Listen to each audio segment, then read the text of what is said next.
अस्सलामुअलैकुम।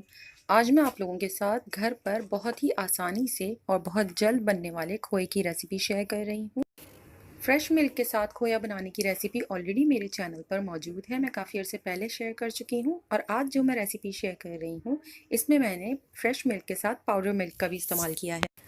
Same recipe को आप माइक्रोवेव में भी तैयार कर सकते हैं, बट आज मैं इसे चूल्हे पर तैयार कर रही हूँ।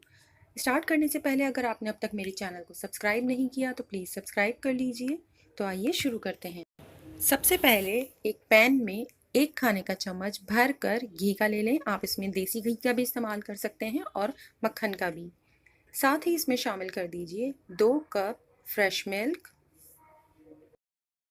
दोनों चीज़ों को मिक्स कर कर इतनी देर कुक करें कि दूध में बॉयल आने लगे। जैसे ही दूध गर्म हो जाए इसके अंदर शामिल करें 2 कप अच्छे ब्रांड का पाउडर मिल्क। और अब तमाम चीज़ों को मुस्तकिल चमचा चलाते हुए हमें मीडियम फ्लेम के ऊपर कुक करना है।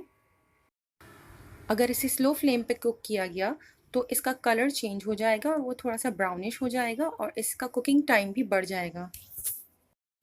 इसे इतनी देर तक कुक करना है कि इसके अंदर जितना भी मॉइस्चर है वो सारा एवोपरेट हो जाए और ये एक थिक डो के फॉर्म में आना स्टार्ट हो जाए। जैसे ही मिक्सचर गाढ़ा होना शुरू होगा आप फ्लेम को कम कर दीजिएगा, क्योंकि इस स्टेज पर इसे बहुत ध्यान रखना है, नीचे से बहुत जल्दी लगने लगेगा और इसका कलर ख़राब हो जाएगा। जैसे ही मिक्सचर सिमटने लगे और पैन्स की साइड्स को छोड़ दे और इस तरह से थिक हो जाए, इसका मतलब है कि खोया बिल्कुल रेडी है। इस स्टेज पर ये आपको थोड़ा सॉफ्ट भी लगेगा और थोड़ा ग्लॉसी भी लगेगा। लेकिन जैसे ही आप इसे किसी बाउल में निकाल कर ठंडा होने के लिए छोड़ देंगे, इसे रूम टेम्परेचर पर ही ठंडा कर लें। जैसे ही खोया ठंडा होगा इसके ऊपर से ग्लॉस ख़त्म हो जाएगा, ये ड्राई हो जाएगा और बिल्कुल खोए की तरह सेट हो जाएगा। खोए को आप किसी भी मिठाई की रेसिपी में इस्तेमाल कर सकते हैं। इस रेसिपी से अप्रॉक्स 400 ग्राम तक का खोया तैयार हो जाएगा और लेफ़्ट ओवर खोए को आप फ्रिज में तकरीबन 4 से 5 दिन तक रख सकते हैं और फ्रीज़र में तकरीबन ये 1 महीने तक सही रहेगा।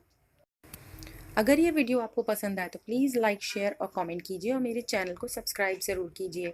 अपना और अपनों का बहुत ख्याल रखें। अल्लाह हाफ़िज़।